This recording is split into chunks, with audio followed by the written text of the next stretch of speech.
Decision Diaries. Welcome to Decision Diaries. Today on Decision Diaries, we are going to talk about the decision to buy art. And I am fortunate enough to have another fellow Italian friend who loves buying art and is really kind of a special part of the art world, a part that I'm not a member of. So I have a lot of questions. So let me first welcome my guest, David Ruscitto. Did I say that correctly? Last You name? got it right. You a little emphasis there too. I like it. Well, I had to Pressing go the into a ball little in. bit of That's right. Italian, yes. And I will say, your seven fishes cooking is an art form in itself. So I may have to have you back on to discuss seven fishes. But we are here today because I have noticed within your house and just overall when you and I have talked about art in general, that you really have inspired me to want to buy more art. And so I really want to find out, where did all of your interest in buying art come from? Did your parents buy art, or is this something that as an adult you kind of evolved into? Oh, yeah. Well, no, my parents did not buy art. And is it something that I evolved into? Yes, as an adult. And it was a slow evolution for sure. That's picked up steam recently, maybe to the detriment of my bank account. But yes, it was a slow evolution for sure. I'll tell you the first piece of art I acquired was it was the holiday time in St. Augustine, Florida, and I was downtown. The Light the Nights is already in full steam, and I was with my wife Rose at the time, and we were just gallivanting around downtown St. Augustine, and we stopped in an art gallery. Loves fine art. Never been in there before. They had 2 or 3 galleries, I think, in downtown St. Augustine. And there was a particular painting that kind of grabbed my attention for sure. And it grabbed Rose's attention too. And the salesperson, I guess we'll call them, the art dealer, if you will, I think they noticed that it had caught our eye, and they're not stupid. Like, hey, you like that? Yes, I do. And they grabbed the painting off the wall, took me in the back room with Rose and I in the back room.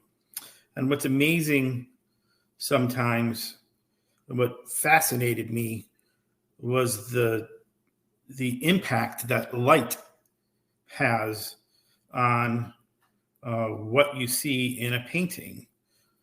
So, when I was looking at this painting that was right by the front door of the art gallery, right by the front window of the art gallery in full display, when they took that piece off the wall and took it in the back room and said, "Now I want you to look at this," and they had a spot on the piece that they could dim, with a dimmer attached to it, and they brought that light down from full spot on to slowly dimming it, and the entire painting changed, and what you saw absolutely changed, and it fascinated me.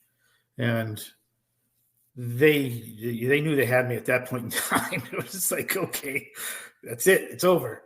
Where am I going to put it? And they make that real easy. We'll frame it for you. We'll deliver it. We'll hang it. You're not going to worry about it. You just got to sign a check. So that was the first piece I bought. It was a piece called The Dancer from a painter named Pino, who's a little Italian man. Had a fascinating backstory to it that didn't hurt either. But tell us the backstory, and then what you mentioned.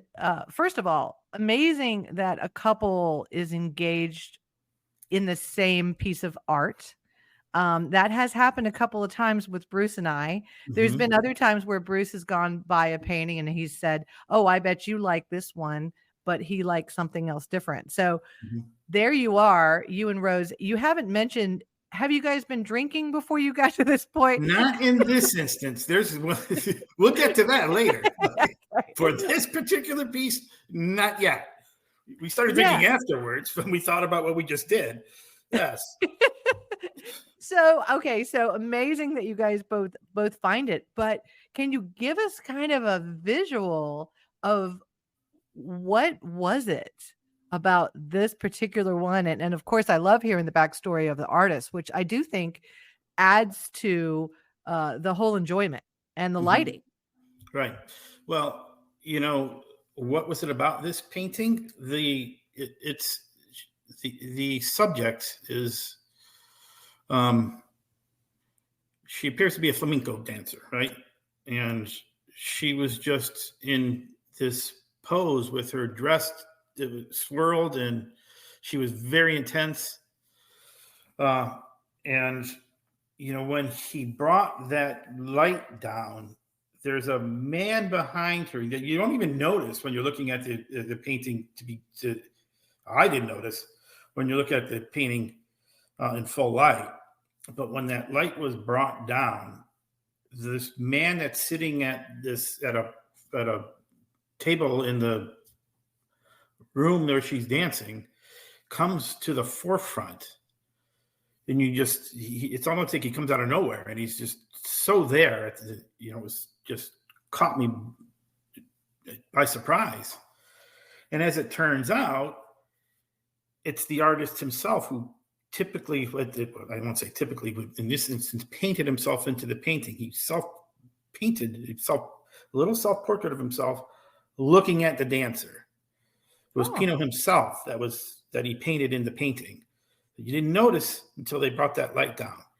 And there he was. And like, that's not uncommon for him. He oftentimes puts himself in the painting to kind of put you in the mindset of what he's thinking when he's painting, the viewpoint of what he is expressing when he's putting that painting on that subject on canvas. So that kind of again just enthralled me. And he was a uh, young boy that at the time, I guess this is the story I was told. I did not validate and verify this, but what I understand, he was painting, or he was a child of World War II, and all the men in his village were off to war. So he was doted on by the women of the village, and they kind of brought out his artistic side, shall we say, because oh, there was no machismo going on because there were no men in the village, and so he learned to paint. And um, I that painting will always have a special spot in my heart.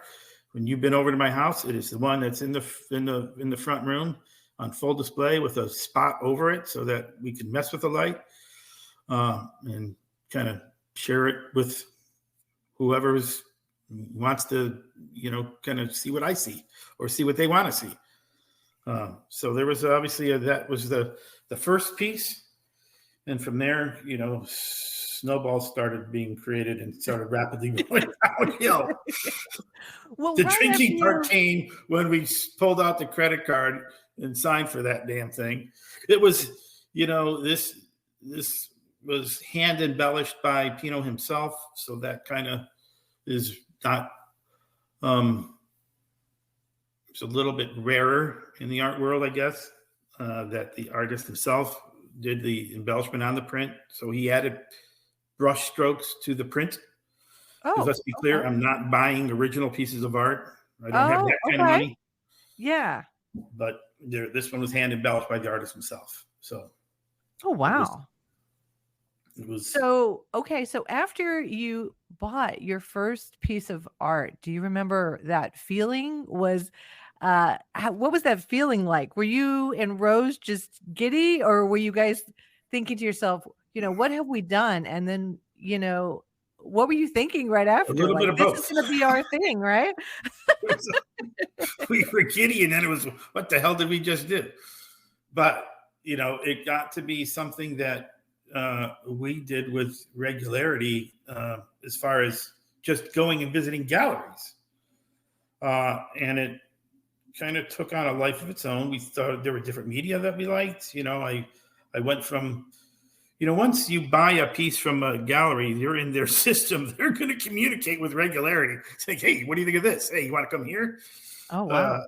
and so, you know, I always liked, I always had an affinity for some glass art. They put me in touch with, they had some unique glass work at their sister gallery right across the square in St. Augustine. Went and looked at some of that. Had them commission a piece. This was one of kind for a glass artist that's very well known, and David Lawton, and he made a piece of glass art for me that's on a pedestal in my wine cabinet. So, and then off we went. And from there it was different pieces, different events, different. Um, All I don't right. So know. let's talk about getting on this special list. This special list is amazing. This list that you're on from that first purchase of artwork has really led you to some interesting places, right? You talk about you get invited to other galleries, but you've actually been invited outside of that city. You've been invited to other places, like destination places. At one point you mentioned that you were heading with a special invitation. I think it was it St. Petersburg or something? It was down to in Fort, in at the Breakers in South Florida. But that all stemmed from, again, we were on a cruise, and there's a particular gallery that's very prominent in the art world called Park West, and they sell more art than, well, just about anyone, right?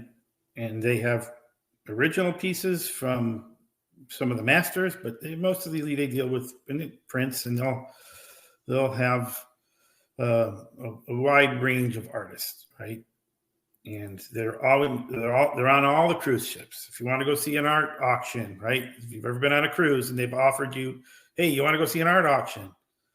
It's done by Park West.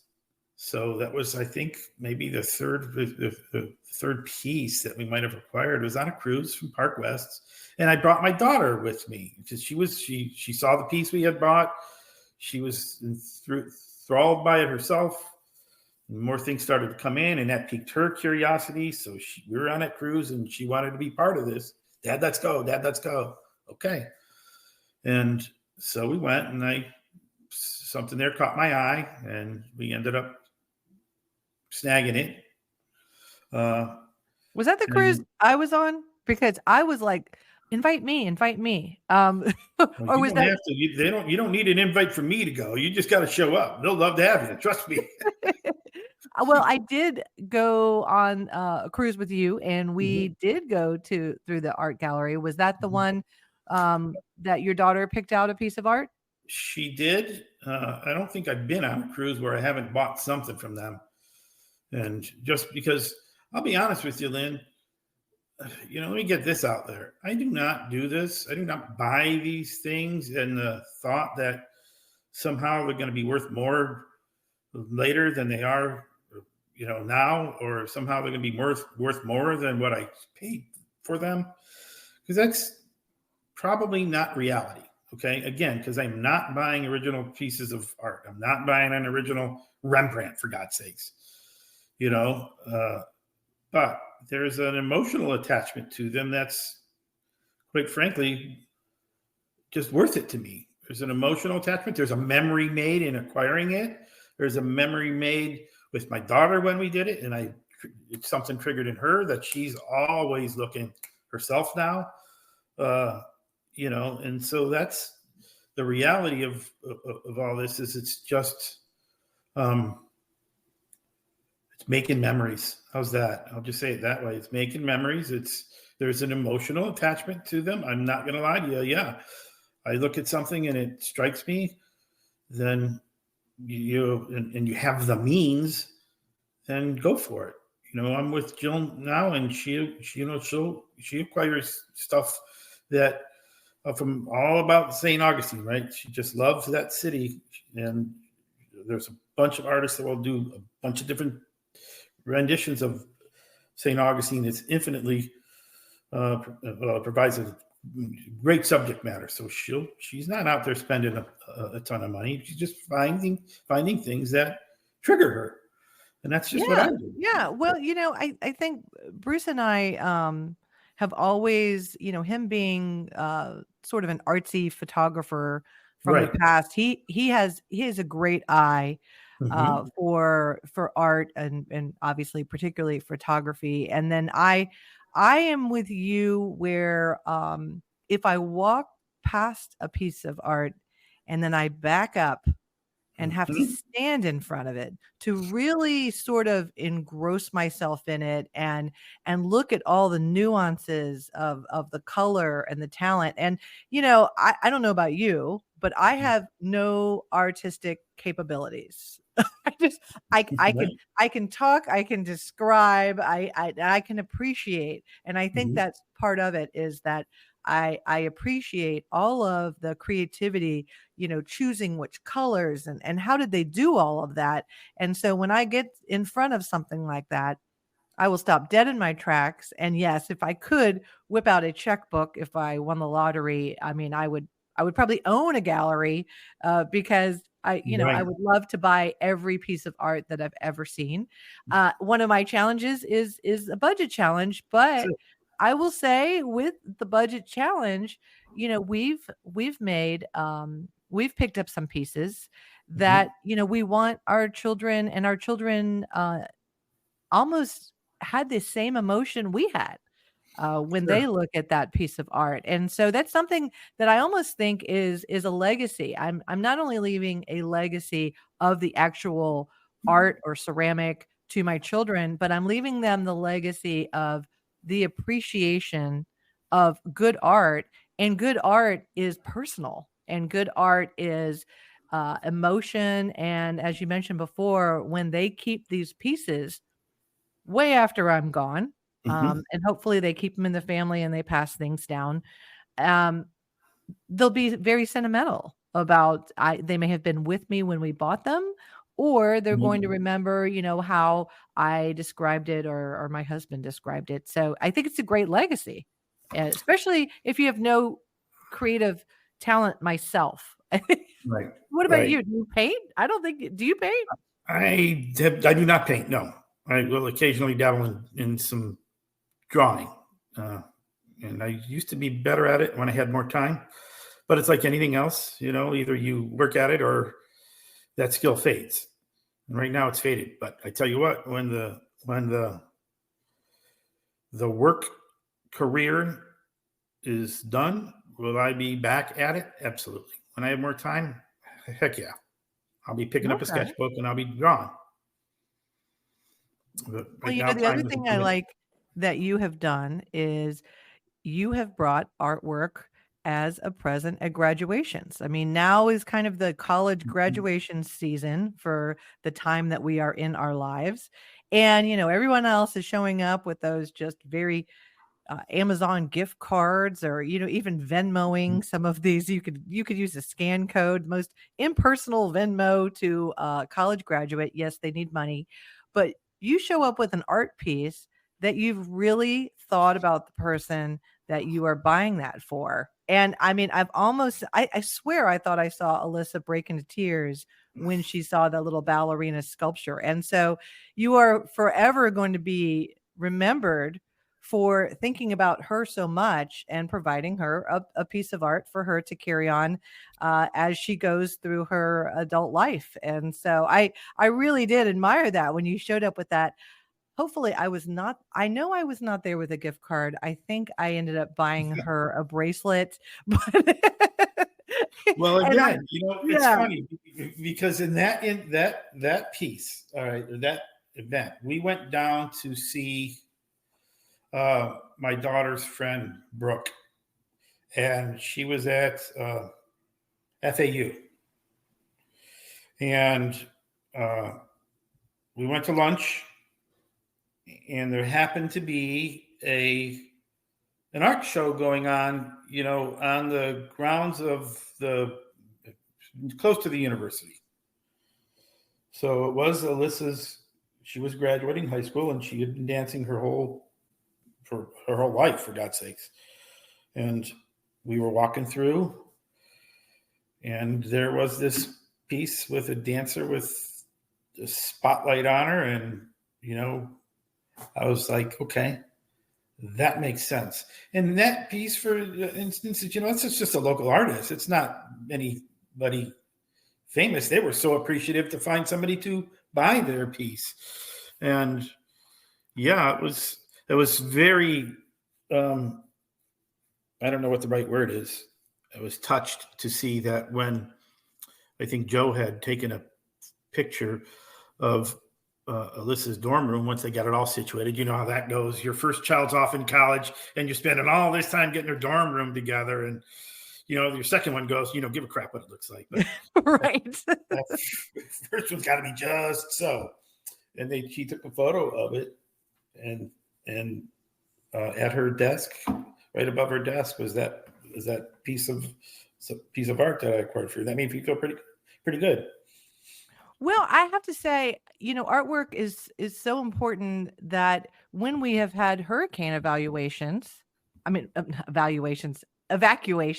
occasionally, when I was younger, I actually put all the art in the car.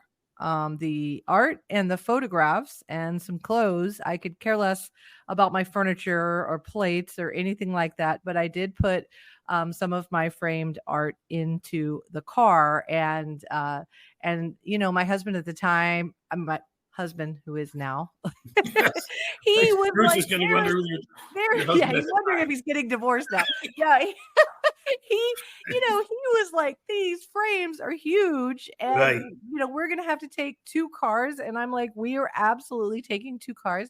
And this was even before we bought our house, but this was artwork and posters that I had carried over from Europe, had framed a certain way, and they were investments, and they were, again, they were sentimental, and they reminded me of that time before him. And I wanted this to be a part of my life and be in our house, and have our children see this artwork. And so I was going to save it from a hurricane for sure. And I can't even imagine, down in South Florida with all of the galleries that are in Miami. Have you ever gone to Art Basel? Because that is one of the things. There are 2 big art festivals that I really need to put on my bucket list. Art Basel's one of them. It's ridiculous. It's in Florida. It's like, why can't I just get down there on time? Every year I miss it.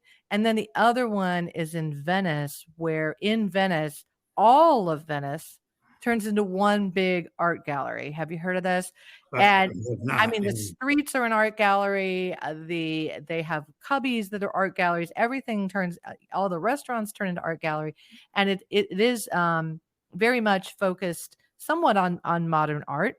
The Venice one, Art Basel, I understand, has super high end art, has exclusive studios that you have to have special invitations, and then there's just overall public art. Have you been to Art Basel? I have not been to Art Basel, but I'm going to look it up. You've taught me something. I don't know. Well, we do have a planner among our friends, so we just get Joe to plan us going to Art Basel, and we'll all go down there and make sure we bring our checkbooks.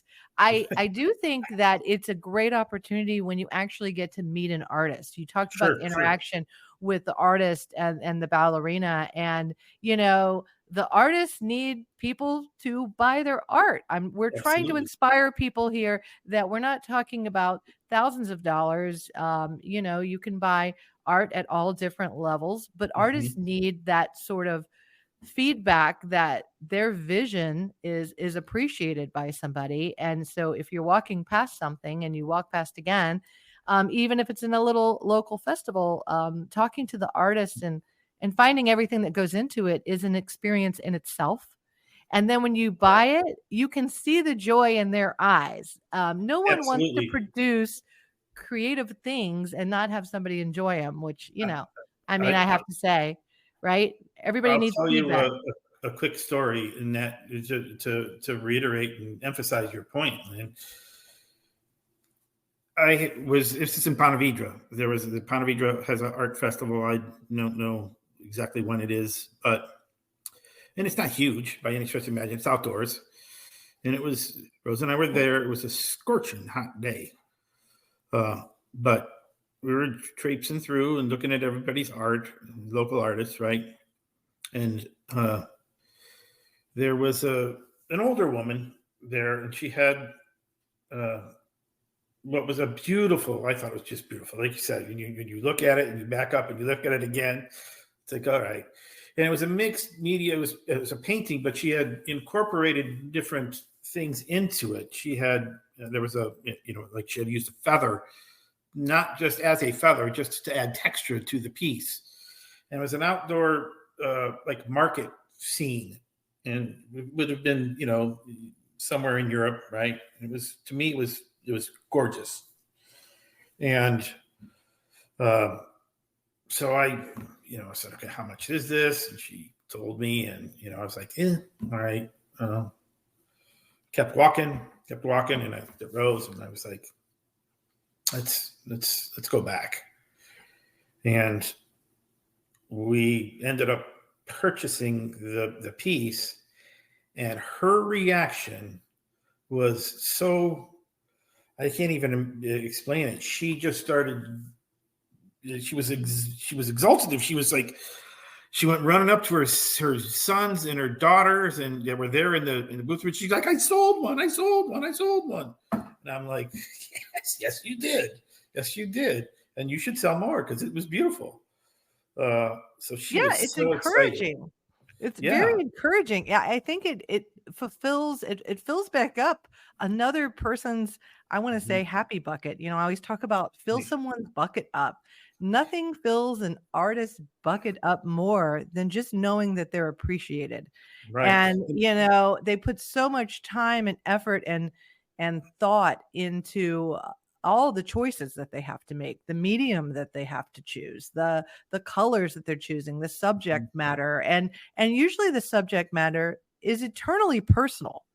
Like you mentioned, your first one. Now, when I go over to your house, I'm going to stand there and I'm going to picture myself as a little Italian little guy We'll see during him. World War II, kind of looking at this happy entertainment, you know, during a very dark time. I mean, this was probably something that, helped him find the hope and the happiness among sort of all of that darkness. And usually when you talk to an artist long enough, you understand, oh, I see how that they came to that subject matter. I always find that process really, really interesting. I mean, not just the whole talent that you need to know when to stop painting, to know that, the light's going to shine this way. I think there's just a whole intuitiveness and talent and what's another word for it? Gosh, it's structure that how to position objects, I guess, right? Right. And as you unpeel that, you're like, oh, okay, I get it, and I see where they are on their journey. And then if you're lucky enough to actually be in a gallery where you see their early paintings, and then you see where they ended up, and you can watch that progression. That's even better. If there was one thing I could do if I won the lottery. So let's talk about win the lottery, David, because I think if you and I won the lottery, art community, watch out, because we would just be in Absolutely. galleries all the time. If you won the lottery, which kind of medium or what type of artwork would you get your lottery check, where are you going? Oh, it wouldn't be just one medium. I'm telling you, there would be a lot of them. Um, Again, it would be painting for sure. It would be sculpture for sure. It would be glass for sure. Um, I, the interesting thing to backpedal a little, and when you go to these events that, for instance, Park West puts on for their collectors, you get to meet the artists, and sometimes you get to see or hear their story uh, as they progress. And I've got a fascination now with this guy by the name of Just, Just. But this guy is a big brain person, right? He was trained as an engineer, and got his, I think, master's or maybe even his PhD. He worked for Wright Pat. He was in the defense aviation kind of sphere as an engineer, and took a hard right turn. And he was very well paid doing what he was doing, based out of Cincinnati, and took a hard right turn. And he was there at this event telling his story, how he went to there's an event put on for artists in New York City, and his dad was very supportive of his hard right turn. And he went to New York and had rented a booth, and he was doing amazing things with metal. I could imagine. And they, because of his engineering background, and his metallurgical background, he could manipulate the surface of those pieces. But he went to New York, and he didn't do anything. He didn't sell anything, and he went back the next year, and he was thinking, if I don't make something happen this year, I'm gonna kind of have to go back to what I was doing before. And he said another artist came up that had attained some commercial success, and said, listen, what you're doing here is interesting. I'm going to buy a piece from you. What you're doing here is interesting. Don't quit. Don't quit. And then, Michael Goddard, who's a very famous commercial artist, caught his eye, and Michael Goddard turned him on to the Park West people. And from there, he just blew up, right? And he's now attained this level of commercial success, and he's got 2 studios. But the point I guess I'm trying to make is that, yes, being in touch and seeing the artists and hearing them talk about their struggles and how they, I don't know, they had a passion for what they were doing, that they just followed in spite of, in this guy's case, just didn't, gave up a very lucrative career and decided, I'm going to go make a hard right and entertain the creative side of my brain and let that loose. Well, I always say that engineers, I work with software engineers, and I consider them creative people. There's some intersection with science and art, and that when you mentioned just him understanding the physicality of metal, and then having sort of a vision in his mind that he just had to get out.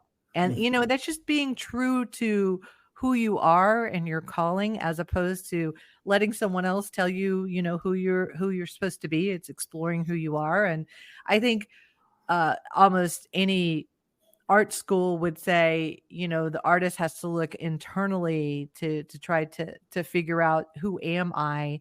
And then the more personal that gets, the better that their art becomes.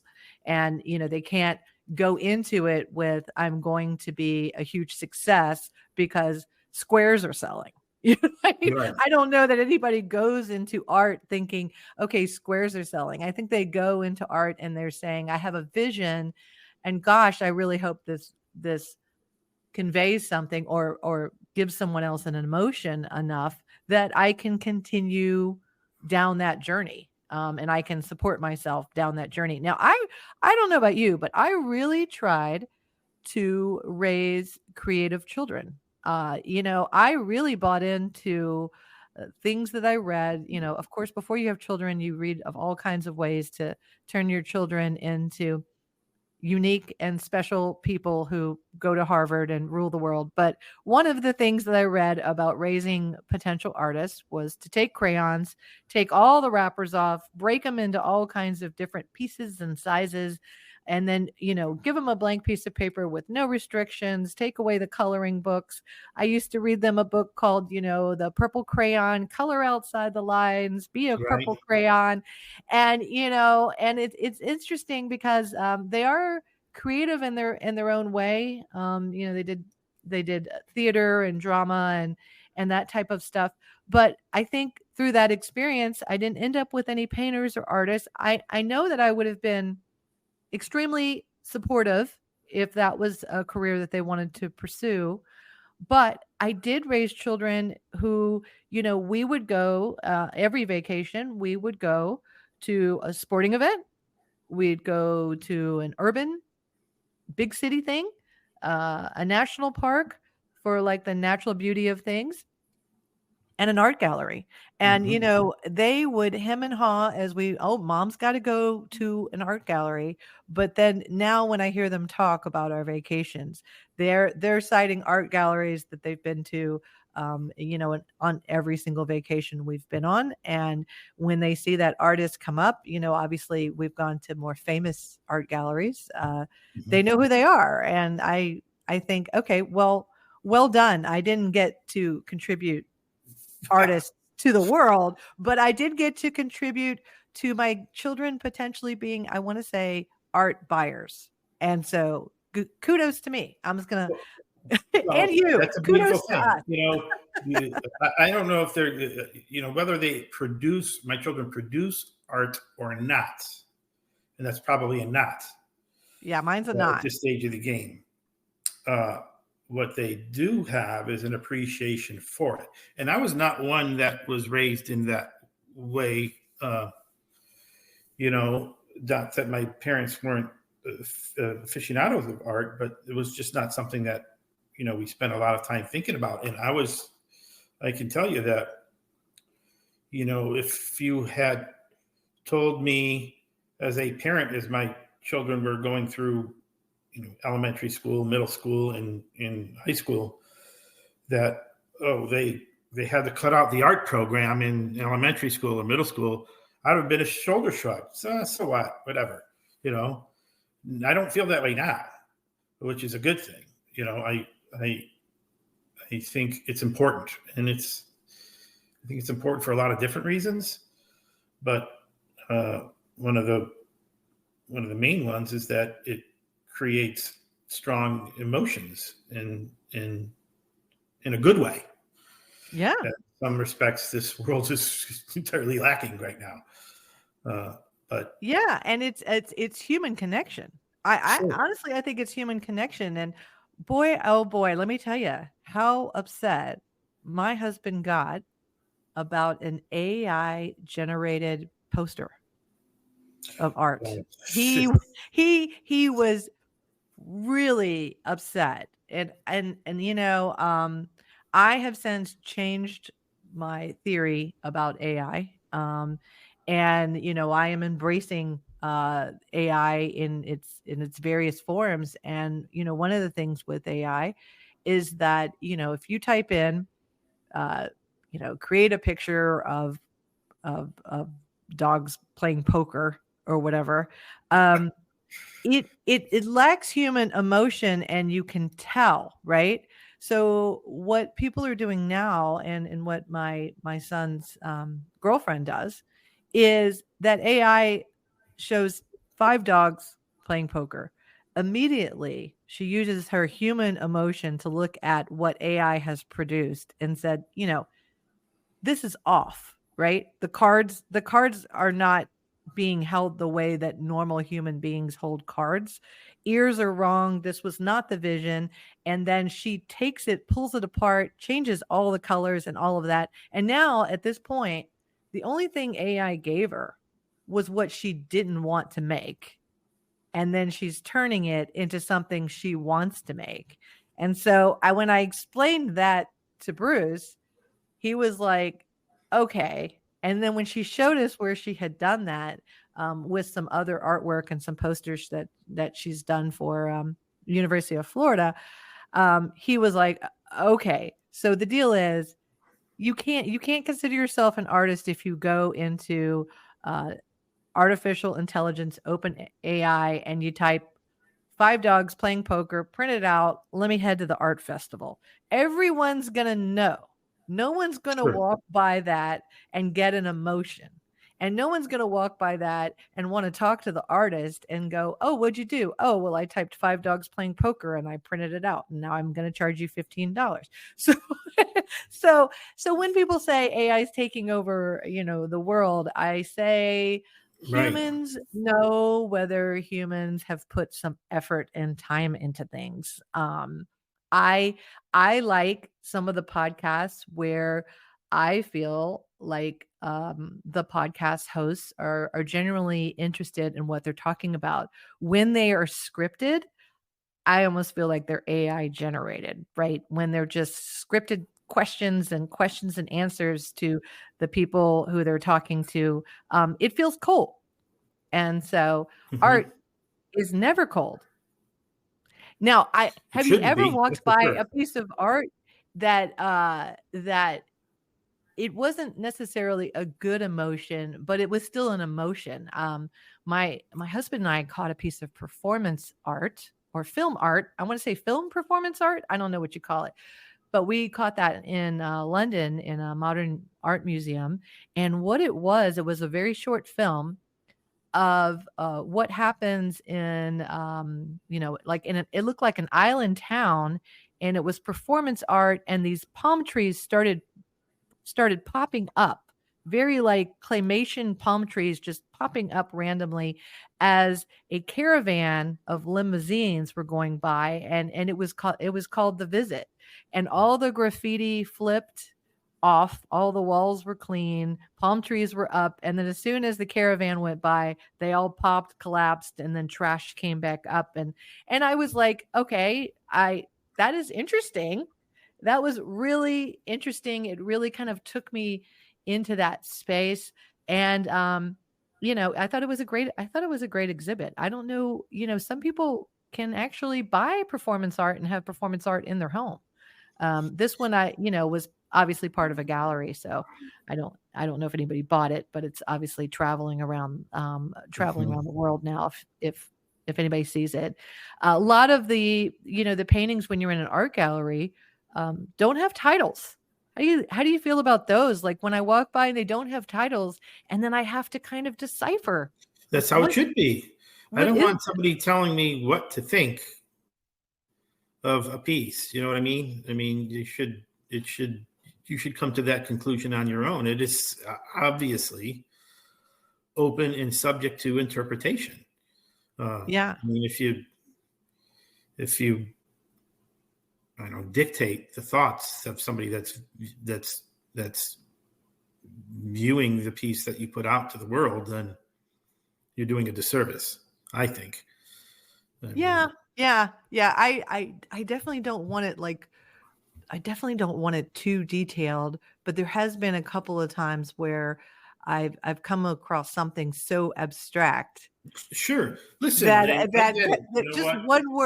one word would pull me into the middle of it. Or I am or I not need a tour one. guide. I am not. I don't. Again, I don't.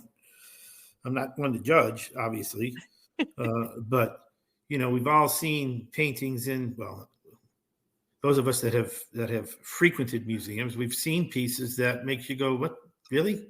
You know, it looks like you took a piece of. You took a easel full of paint and dipped your brush in it and literally flung it onto the canvas, and suddenly this thing's somehow important to the art world. How that happens, I don't know.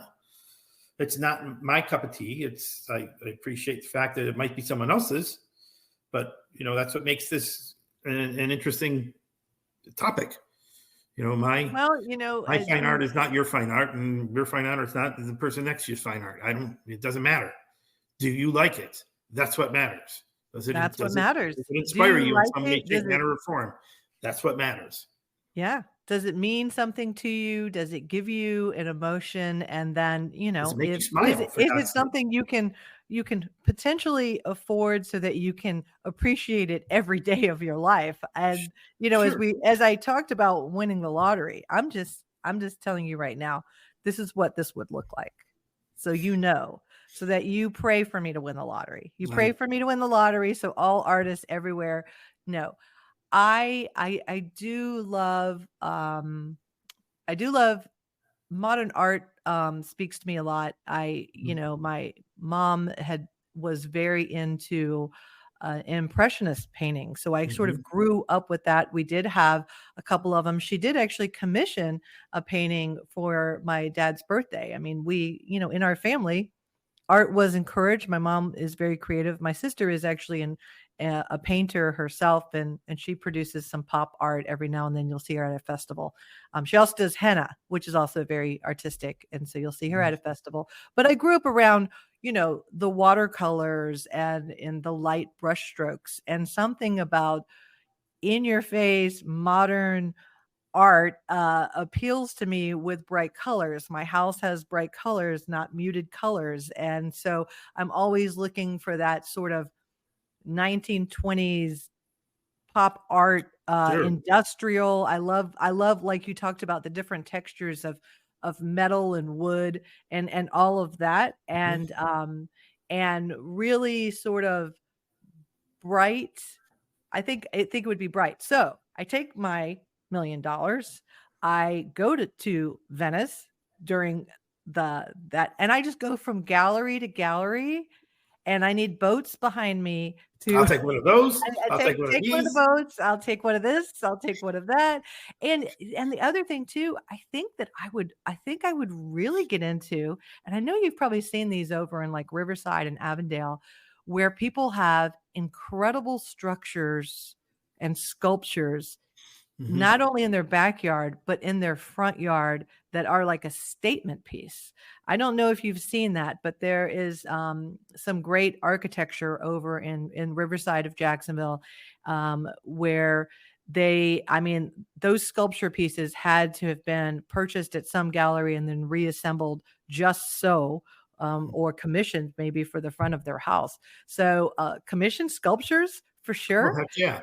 And I I'm will gonna tell buy you, me one of I those wouldn't really be multicolored Jaguars that they always auction off, you know? no. I don't think it's so funny, those cows, okay, so every city has them, the cows and the colored jaguars and the colored seals or the colored shrimp, depending on what city you live in, they all have one of those. Those are always so interesting to me. They are interesting. I wouldn't purchase one. I think they're great for, like, No, public art, I but I would wouldn't purchase purchase one. one just to see what my HOA has to say about it when I stick it in my front yard. Well, you get 2 cows and you tell your HOA what you think of them. That's all I'm saying. I think I understand artists in the sense that, um, I truly appreciate them, and that's why if I won the lottery, the whole art community would be my best friends, and I would I'm just with you. be buying art all the time, and then my house would just have to be bigger to display all the art. I don't even know, Truth. um, all the places Listen, I find it. and I tell you what, it's funny you say that because you get this little bug inside you, and the folks at the last Park West event I went to was like, okay, let me tell you what all of you are thinking. Um, where am I going to put what we buy this week? Yes, truth, because I'm out of wall space, right? I don't know where, and certain things will come down and certain things will go up, but yeah, it's when you get that bug, your practical brain says, I don't have anywhere to put this. The other side says, I don't care. I like it. Right. It makes it makes me smile. It draws me in. It draws out that emotion we've talked about here, and so I'll figure it out. And there are, if you go in my the master bedroom upstairs, you will see there's 4 or 5 pieces sitting up there trying to figure out Where am I going to put this? Something's got to come down for this to go up. And if I win the lotto, I'm going to just need a bigger house. And then I'll Well, go I get would some tell of those you, original pieces I told you I can't afford. well, it's going to be it is going to be your legacy that you pass on. I think that's another thing. You're buying art for your own happiness, and then you're buying art as a legacy. Nobody really regrets inheriting some art. I will say my mom has, my dad still has an impressionist painting that my sister and my mom fought over at a fair. My sister had money at the time, so she actually purchased the painting. But my mom and her were very much alike, and they both loved that painting a lot. So my mom was always looking for opportunities to take that painting from my sister. And my sister failed a few college courses, and my mom went over and got the painting. so, so That's we don't, cold. it's cold, but it's still hanging in my dad's house to this day. And when my dad passes away, I'm sure that will finally go back to my sister. There But you go. my mom was not going to lose, and she would go over to my sister's house. She'd look at it. She would be like, "Ooh, I let you have that one, but then if you mess up when we're paying for your college, I'm taking it Right. back." And sure as heck she did. So You know, so I anyway, don't. so I think just wrapping up some of the lessons learned. I don't think I hear any regret in ever purchasing a piece of art. Never. No. None. No. No. And it's funny because you go to these events occasionally, and the dealer, or the seller, obviously they're trying to drum up interest. That's how they stay in business. But I had one come over to me when I had bid on a piece and was going to acquire it, right? And he's like, "Oh, you got a really good deal. It's been appraised." And I just waved him off. I mean, stop, stop, stop. I went to him afterwards and I said, "Listen, and I know, and I need you to know that I know that this piece is not, it's only worth what somebody else might be willing to pay for it. In this case, I was willing to pay X. That's what it's worth. It's not, you can't tell me, oh, it was appraised by Joe Schmo, who says it's worth $10,000. Baloney. It's worth what somebody else is willing to pay for it. It's just, and to me, this is what I was willing to pay for it. I'm not going to sell it. I'm not going to turn around and, try to double my money. No, it's not why I do this. Will I leave them to my children? Of course. Have they already put dibs on some of them? Yes. Yes. Just like they put dibs on my animatronics from Halloween. I get the ghost. You get this. But that's not why I do it. I do it because it makes me happy. That's it. That's what it comes down to. And it makes memories for me. Those are priceless. And really important, it reinforces the artist. It not only brings you happiness, it brings the artist happiness that brought this piece of art into the world. Yeah. And they need to be reinforced. Absolutely. I was in Las Vegas, right? Maybe, I don't know, it was a year and a half ago, maybe. And you asked me if I had been drinking before I bought that first piece. No, I wouldn't. I had not. But in this instance, I had. Right, went to had a little bit of luck at a table, and had decided to stop. We were at the Venetian, Jill and I, and had a few adult beverages and went into a gallery there. And now when you're at the Venetian, it's not like it's a nice gallery. And I again saw a piece that kind of spoke to me by a guy by the name of Michael Floor. And the salesperson was like, "Hey, again, let me show you what happens to this painting when you impact the light that hits it." I said, "I know this game, right?" So he he saw me hesitating, and then he said, "Let me do this. Let me call him." And he wasn't supposed to do this. He was admonished by the owner of the gallery after we were done. He said, "Let me call Michael." So he puts this guy on the phone. He FaceTimes me, and he's like, "Hey, how you doing?" I'm like, "I'm looking at this painting, and I got enthused by it." And he was just telling me a little bit about himself, and he had by the time we're done, he said, "Let me do this." He said, he went to the salesperson. He said, "Do me a favor and shoot me over a photo of Jill and David." And he said, "Okay, all right." He said, "You see that little table? This is a picture of outside of a bistro in Paris, and the Eiffel Tower's in the background, and it's a nighttime photo, and you can tell it had been raining. It just again was impressive." And he goes, "You see that little bistro table over there?" And I said, "Yeah, yeah." He goes, "How about if I paint you and Jill in it?" I was like, "What?" He's like, "Yeah, I'm going to put you and Jill at that table." "Okay, really?" And hung up. And I said, "All right, he can do that, then I'm in." And I really actually, was somewhat curious as to how this was going to arrive at my house and what it was going to look like when it did. I don't know how I was going to make this happen, but when it did, there was no question who that was sitting at that table. Oh, I was wow. showing it to Jill's kids, and you're like, "That's my mom." "Yep, yes it is. Yes it is. That's you. Yep, that's us." And he sent me a book of his art that it was published, and he wrote a great little foreword in there for me. "Hey, I really appreciate you supporting me." And that's the kind of thing that I don't know. Again, like you said, it's not just the joy it brings you, but the inspiration that it provides the artists themselves for continuing to do what they do. So Right.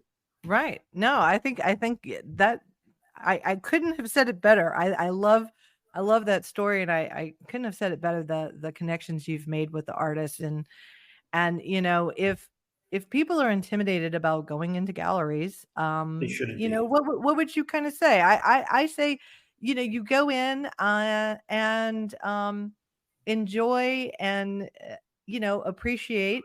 And there's been a couple times I've walked in and I've literally said, "This is gorgeous," Mhm. and pray for me to win the lottery, and I'll be right back. Right. So, Well, you but know what? but Here's they the they thing. laugh, You don't have but to they're like, spend a lot of "Yeah, money. I think You she do means not it." have to spend a lot of money. Get yourself a Yeah, print. Cost you $20 for God's sakes. If it's something that you are, I don't know, moved by in any way, shape, manner, or form, just get a print. Start that way. It's not, you don't need these elaborate pieces to kind of catch the bug. In fact, I don't know when you're posting this podcast, but I live in St. Augustine. You're not far away, and St. Augustine has a very lively art scene. And the first Friday of every month, they host an art walk, and every gallery will welcome you with open arms, and some of them will even serve you cocktails. So it's a bonus. yeah, yeah. Serve me cocktails and Serve me allow cocktails and me let me see to your beautiful art. and And allow me to look at art, and then my husband will be holding my wallet. there you go. Although, like I said, we went to Sanford and we bought a cute little little sculpture there. Well, Mhm. I want to thank you so much for talking about it. Is there anything that you think anything else people should know? I mean, I think I- I think also mentioning you don't need a lot of money. I laugh about the Mhm. lottery, but you guys have no idea the type of large art that I love. I always love Yeah. oversized art, and frankly, oversized art is expensive. Well, You have to listen. buy the miniature version. Next time you come to to my humble abode. We can spend some time trying to figure out where I'm going to put the rest of this stuff I bought. What's going Oh to come yeah, down? Where's it going to absolutely. go? And if you ever need a partner in crime to tell you what you should buy, I'm happy to spend other people's money. Well, no, listen, I don't need any help there. How's that? While drinking cocktails with you, I will spend your money, drink cocktails with you, and help you pick out your art. And then, I'm looking at you right now, and there's a blank space just right over your head that I feel like needs some Yeah, it's artwork. not a big So, space, though. I got to figure something out there. That's where the Grinch picture goes at Christmas so time. plenty of space left. Well, Right. again, want to thank you. Want to thank everyone for listening. And if you've ever walked by something and felt the way that we have felt when we have walked by a piece of art, stop, enjoy it. I hope the artist is nearby to see you do that. And then, check the price tag on the back. Maybe it's not so much. Maybe it's something that you can afford. And if you get on one of those gallery lists, like David, or you have a friend that's on a list like David, go with your friend and help your friend spend money while drinking cocktails and get on that gallery list. I think I just want to be on the gallery list so I can be invited. I don't know what can get me on there. I imagine just they'd probably have an asterisk by my name and say she buys the prints, but that's fine. I still want to get on the I buy list. the That's a prints goal. too. Yeah, that's a goal. Buy what moves you. How's that? Buy what moves you, and don't be intimidated. And please just go in. Those gallery owners, they just they are not going to be what's the right word? Turned off by anybody's reluctance to purchase anything. They'll be turned on by the fact that you're inquisitive and curious about what's in their gallery. So go in and enjoy it. Yeah, I and mean, one I've been last in thing. 1,000 of them. I've been in, and I'll continue to go into all the ones downtown St. Augustine. Anytime I come across one, I'll go in, and I will purchase one once every 100 times. Maybe I go in these things. I'm not buying art every time I walk in, but I'm enjoying the art that's in there every time I go in. Really good point. And we have left a legacy for our children. And so Correct. our children should thank us because we are the best parents in the world. That I'm not you holding are my breath leaving them on art. You are leaving them art. I'm leaving them art. We're leaving them an appreciation of art. And I'm sorry, world, I wasn't able to produce the next painter that went to Harvard and also won the World Cup. I tried, but none of those things happened for me. Yeah, it's too bad your mom didn't answer when you made that phone call. Too bad my mom didn't answer.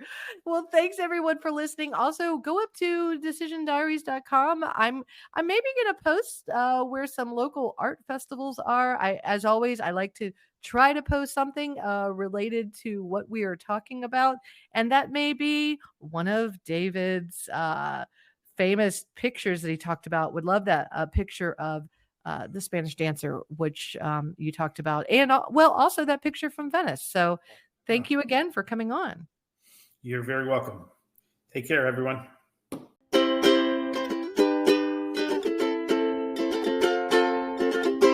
Decision Diaries.